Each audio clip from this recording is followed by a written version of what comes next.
Welcome to Guitars and Bacon. My name is John, and I know why you're here. You saw the title.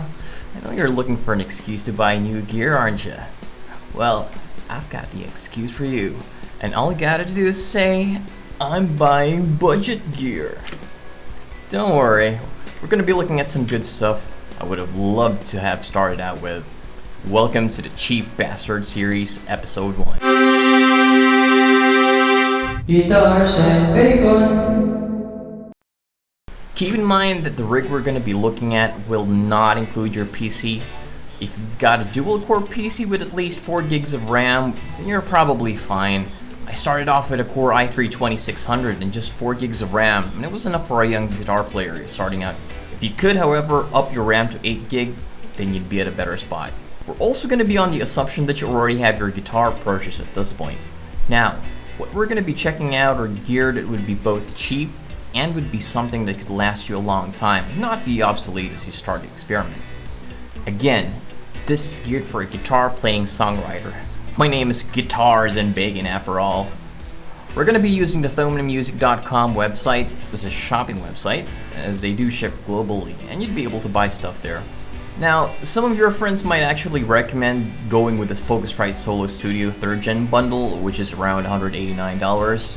It's a pretty good deal, but you're watching the Cheap Bastard series, and we're going to be looking at what we can do to cheap out on gear and buy more bacon. Now, if you're ready to check out gear, let's go. We're going to start off first with the most important part of your setup, your audio interface. This is where every piece of your recording rig is going to be connected. What I would go for is the Behringer Euphoria UMC202HD. There we go. Looks like Thoman's trying to make things easier for me, so let's check it out. $59.90. Man, that's a pretty cool deal. This is actually a pretty decent audio interface. You've got 2 1/4-inch output jacks at the back, which will let you eventually upgrade to studio monitors. 2 XLR TRS inputs for microphones and instruments with a 48-volt fan power button. For passive attenuation device buttons, which would attenuate your volume so you'd avoid clipping from it. They're also supposedly Midas design preamps, which are supposed to sound good. All you need is a clear noiseless preamp, and that you're pretty much good to go with that. Why not the UM2? Well, I think it's a waste of money because it actually has 2 RCA outputs at the back, which, like I mentioned, you're supposed to have this audio interface last until you upgrade to actual studio monitors, or even upgrade those studio monitors to something else. RCAs won't really let you do that, because you're pretty much stuck with just RCA type monitors, and there aren't really that many RCA type monitors, so keep that in mind. Also, why not the Guitar Link? Well, this is okay if you're just gonna stick with doing DI guitar stuff. Not cool if you're thinking about growing your audio interface and like adding studio monitors, like I mentioned. Why not the Behringer mixers, the Xenix ones? Well, the thing is, they only supply 15 volts of phantom power, not 48, so that's not gonna be enough for you, man. The next part of your rig is your microphone. Even if you don't sing, you're gonna need to learn how to mic your cabinet. It's a great skill to learn, and eventually, if you actually do decide to work in the recording industry, you're gonna need that valuable skill. Now, let's start off first with large diaphragm condensers, which is absolutely great for recording clean vocals, or even some screams if you're looking into that. So, let's check out a couple. I know Behringer is actually pretty good at doing decent microphones as well, so let's check those out.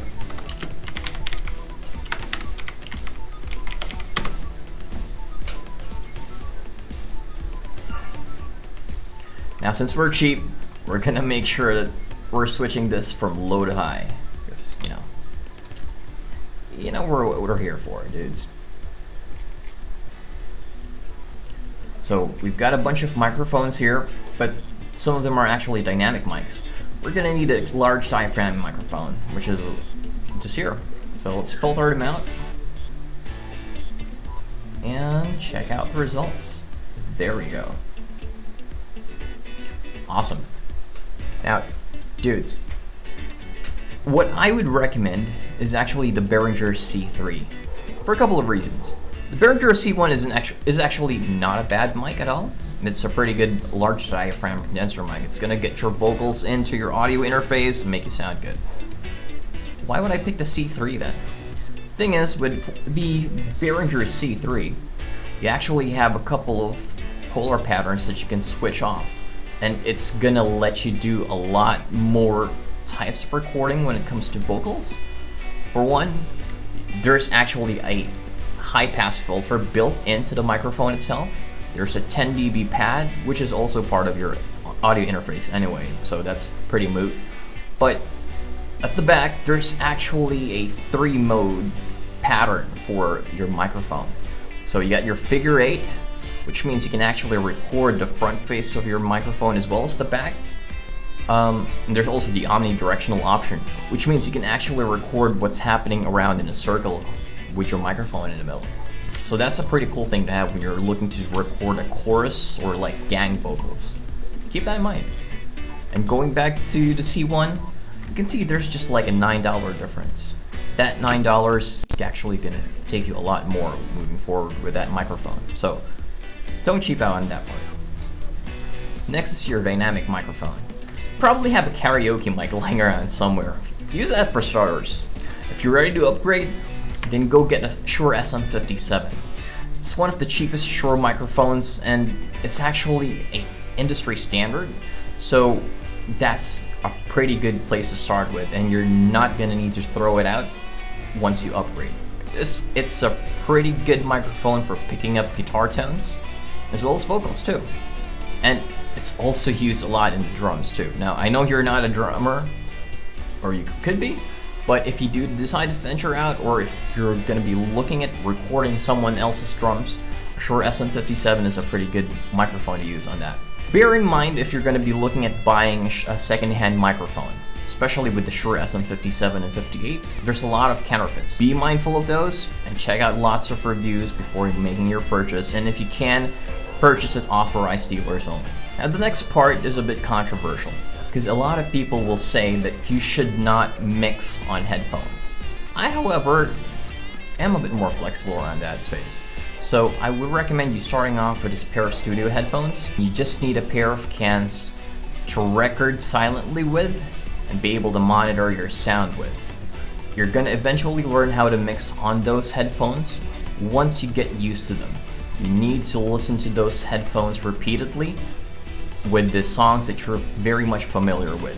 What you need to learn is how to reference your mix and have those headphones work for you. Eventually, you're gonna need to upgrade to actual studio monitors, but for a good couple of years, studio headphones is gonna be fine. You're probably gonna start thinking that I'm sponsored by Behringer, because I'm actually recommending a lot of their stuff. This is the third year which has the Behringer name on it. But no, just happen to have some decent cheap stuff which lets you buy a lot of bacon. We've got a Behringer HPM 1000, $8.95, man, that's a pretty cool deal. It's a closed back headphones for one. You're gonna need a closed back headphones because if you're gonna be recording your vocals or guitar cabinet, you're gonna need something without any sound bleed coming from your headphones, so that's essential. Also, it's got a good dynamic range. It's, the frequency range is from 20 Hz to 20 kHz, so that's pretty much covering all the spectrum that you need to hear. Next part in our list is a pop filter. You don't need to buy it. If you can make it, do it. There's lots of DIY videos on YouTube that'll help you out in making your own pop filter. Those work out just fine, so you can save up on that. But if you do want to buy one, you can actually check Thomann out as well. They've got a couple of pop filters here, and no, they aren't Behringer branded either, so should be fine. You can just check out the cheapest one because they're all gonna do the same thing. It's just gonna block your plosives and block the air from hitting your microphone, making those nasty plosive sounds. So avoid these foamy things. This isn't what I'm talking about. I would be recommending the actual pop filter that has a ring with a mesh on it. Here we go. Fun Generation Pop 1. The name's so freaking cheesy, I'd just make one myself. It's essential if you're gonna be recording vocals. For the next part of your rig, you're gonna need your DAW. That's your digital audio workstation, pretty much your recording software. What I would recommend is Cakewalk by BandLab, because for one, it's actually free. It already has your VST instruments, which would let you program drums. Also, your VST plugins are already there, so you're pretty much all set with that. Now, another option is actually you can go with Pro Tools first, which is a free version of Pro Tools, although there appears to be some limitations that's been imposed on that particular version. The Cakewalk by BandLab is a lot more flexible around that because you have unlimited tracks with Cakewalk. You've also got support for external VSTs. Pro Tools doesn't actually have that. I did say that Cakewalk actually has VSTs on it, but if you're looking at a very tight drum sound, you can check out the Steven Slate drums. There's actually a free version of it, which sound amazing. Now we've pretty much covered all the necessities at this point, and let's check out our basket. Cool. So purchasing these 4 items, that'll just leave you $114 for that. Well, excluding shipping fees, but that should be fine, dudes. Now if you check out the Scarlet Solo bundle, that's around $200, man. So you basically saved around $80 just for that. Pretty sweet deal, right?